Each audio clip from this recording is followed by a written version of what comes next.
Princess, the palace is on fire. Follow me. Get it on, girl. The galaxy cannot wait, and we are only two who may save it.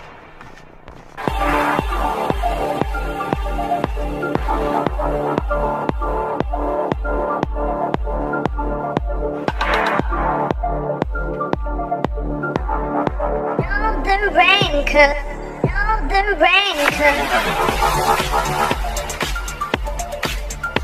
We hold no quarter. We give no quarter.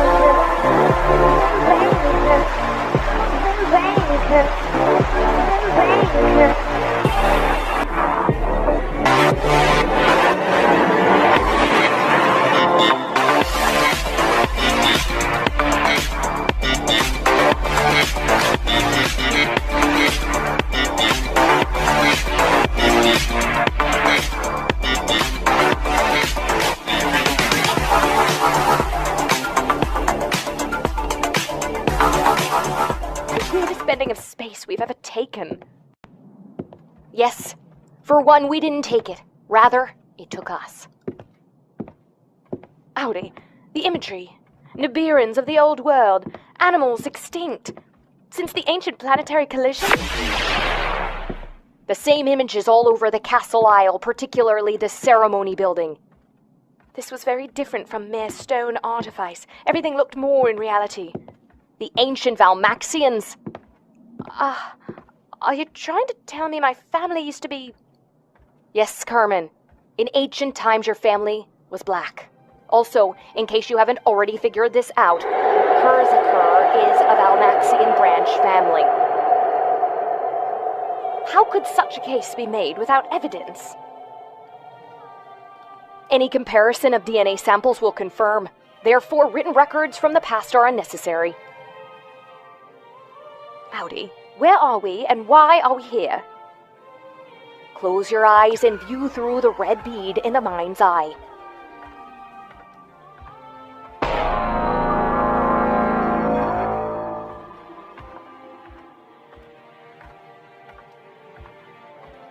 Do you see it now?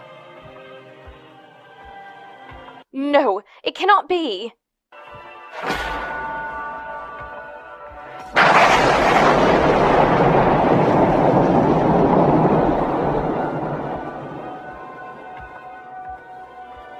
Carmen, can you conjoin a verbal which incorporates geometry and flying shit? Double exponential fan blade schist? I would have to call this the worst day of my life. I would call it fascinating. Batch. You fucking would.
I would kill you now if I didn't believe. I would lose the gamble.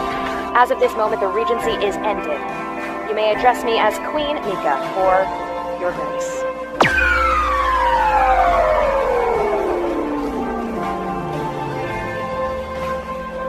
In so announcing, cousin, you are a disloyal member of the Valmaxian household.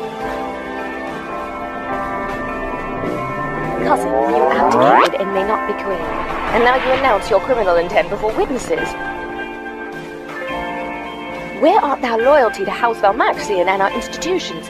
Cousin, is it dissolved in a fit of rage?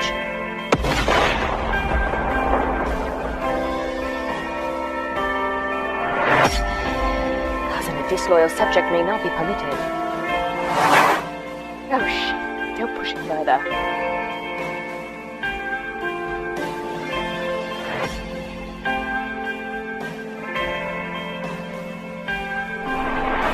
Making this clear, I will be the first much to testify. Mika went mad and gave the princess no choice.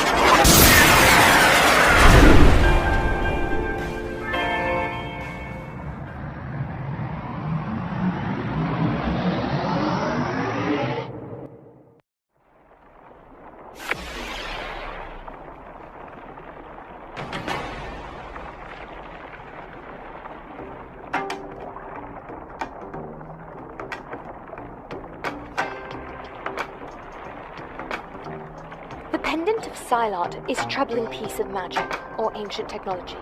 No one may tell.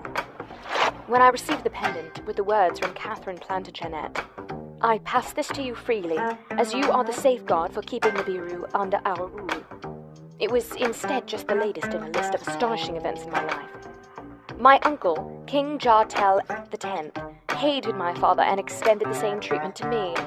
Princess Royale Mika labored me as a castle servant, working mainly in the kitchen. When Mika abdicated the golden Nibiran throne, she no longer wore the medallion. It was worn by her lover, Carmen Climb from the earth. Both had saved the life of the other, but my cousin's injuries required a heart transplant, which was performed by my stepmom, Tabard Searist. The possibility of dying on the earth was felt acutely by the recently coordinated Queen Mika, and she passed the pendant to Queen Catherine of the British Empire. Catherine was a potent bearer of the human kinesia gene by way of an ancestral fairy crossing, and thus well suited for an amulet that would spell death for most humans of the earth. The heart transplanted to Mika was obtained from a giantess, freshly woke from a 12,000-year cryogenic sleep, and one of a primitive variety. Upon return home, Mika learned she had no more than 5 years to abide, thus leaving the fresh queen bewildered and uncertain. Mika had 2 great embargoes within her life. She refused to believe she was a half-giantess, and that she was Sapphire. The latter denial broke with her and Catherine falling in love. During this time, an advanced being within the cosmos visited the couple, faced with just 5 years to live, and 2 with decent health in the best-case scenarios. Soon after Mika's return to Valmaxian Palace, the Queen meets me during my morning kitchen duties. She pulls me aside and demands of me to set the best example for the other servants, and that it's my last day on the service staff. Oh boy. After the meal, with my father, his future wife Agent Tabard, and Catherine attending, Mika announces my entry into a regency to be queen, all without ceremony or public announcement. Unaware of the circumstances, I didn't believe a word of it. Mika could be slipping, but more likely she was lying. Don't try playing me for a fool.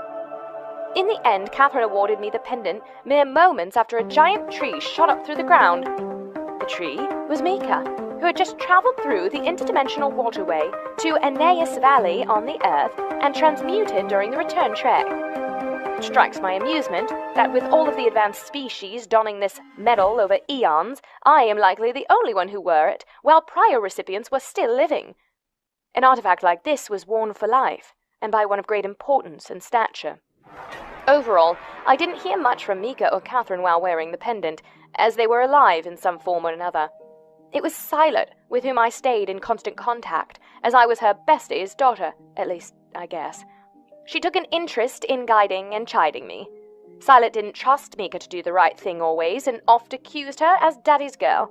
I was unawares when Mika stripped me of my power, but as it turned out, Silot had made special preparations in the event Mika tried ending the regency and sitting back atop the golden throne.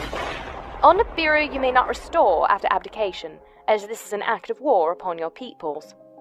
As a result, not everything was lost when Mika stripped away the medallion. Silot left within my being a minute and indiscernible portion of kinesia for getting myself back in. The more wondrous enchantment was bound to my cello, which opened the greatest passageway into the medallion's power.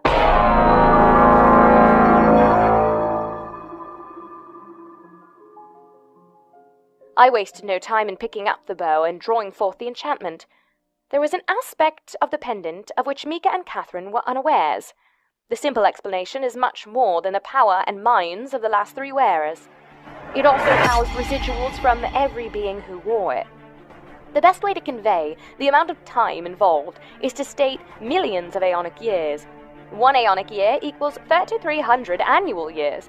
So even if the beings had very long lives, quite a number are in attendance now. The pendant of Silet was worn chiefly by females of an advanced species now departed. We designate them directly as a Type 8 species in civilization. We know few details of them, but a few particulars, the first being their 640-strand DNA coding. Compare that to 12 for Nibiruans, and 2 for the humans of the Earth. They also created the singular Type 7 to govern everything below. This is the entity referred to as God or Jehoshaphat. It rarely speaks, has no gender, and does little but gaze and wait.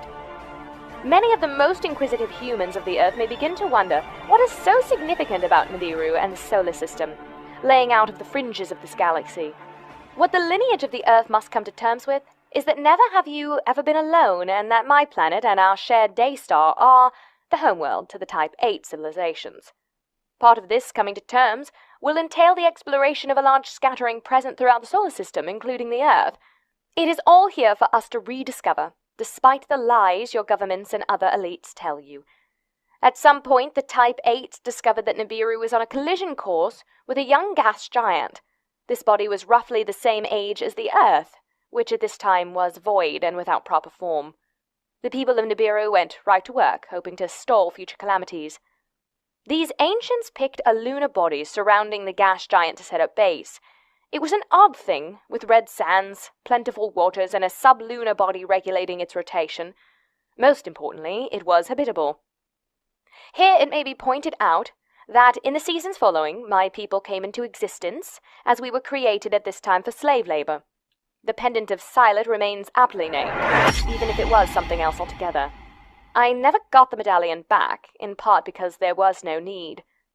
Playing the cello, I used the tiny portion of real power bequeathed to me by Silet, and drew forth everything in the pendant but the 2 items, which Silet held back. I received all the residuals, the power of the 3 wearers before me, Silet's psyche, and the psyche of an additional Nibiran who never wore the charm. When Silet crashed the transport, she had time to take my mum's mind with, as she followed Sheba and Grey Rindra in death. That is my secret, and you are only reading this now because I have passed. Silet held back the psyches of Mika and Catherine, and used them as a catalyst with which to destroy the medallion. This was the cause of the palace fire, which chased my heels and moved the Orion System. It sometimes occurs to me to wonder, did Mika blame it all on me, and was unaware that her deceased mum was running the show? Was she even aware that copies of her and Catherine's psyches were the only thing residing in the pendant's wreckage? Stepmom has noticed something as of late. It was startling to learn, as I was ultimately unawares. It seems I have now a growing ability to change my appearance at will. I must gain control of this art, as doing so without knowing is unacceptable. This is not what I wish to become known for. Okay, personal problems entry. Since absorbing the power of the pendant, I have been aging backwards. My DNA is expanding exponentially, and I'm not really a Nibiran anymore. This morning I awoke and found myself bereft of any signs of maturity. Come on, I'm almost 18 and now back to pre-adolescence. Help, Silet, I don't want to relive the toddler stage. And besides, this smacks of an autoimmune crisis. Also, why is Audi aging fast, putting on weight? And why won't she talk to me about it? Carmen, what do you think of Orion? Like the royal household?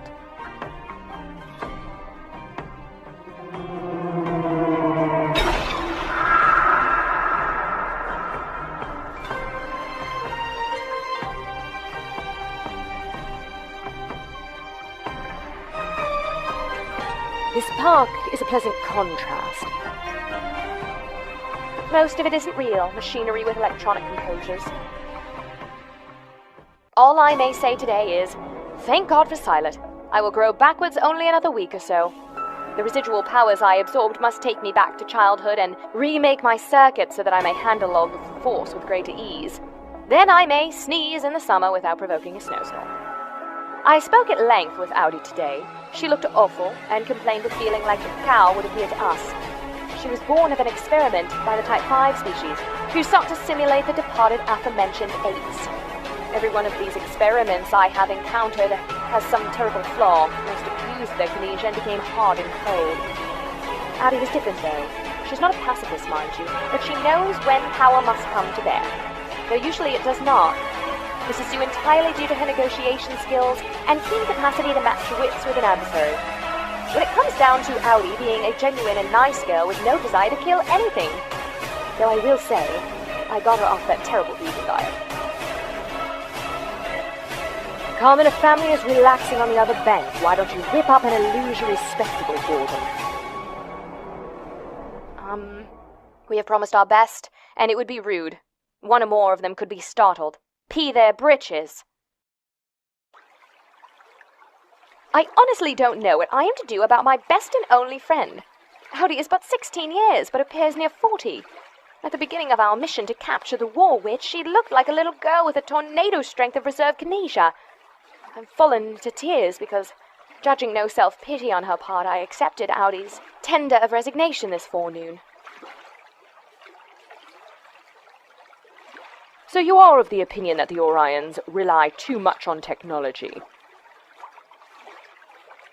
It reminds me of what Nibiru and the Earth could become if we aren't diligent in the spread of kinesia.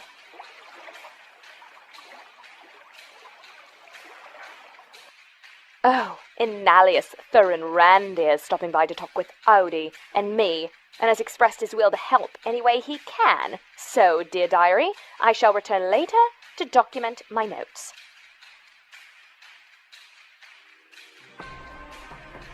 Psst, Carmen. 2 Orion men are playing with swords down there. Why don't you whip up a funny display for them? A dragon, perhaps?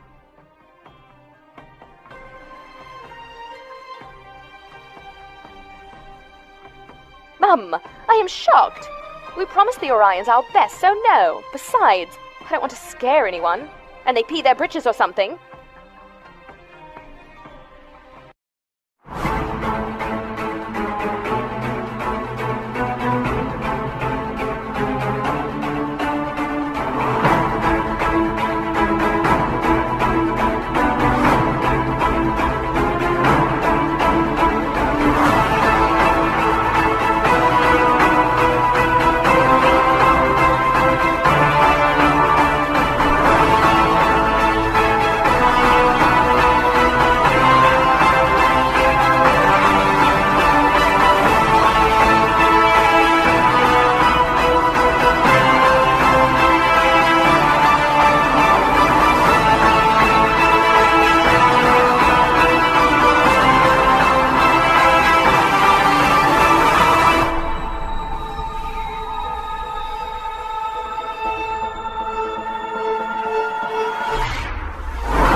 I tried twice and you refused each time. Thank you, and I love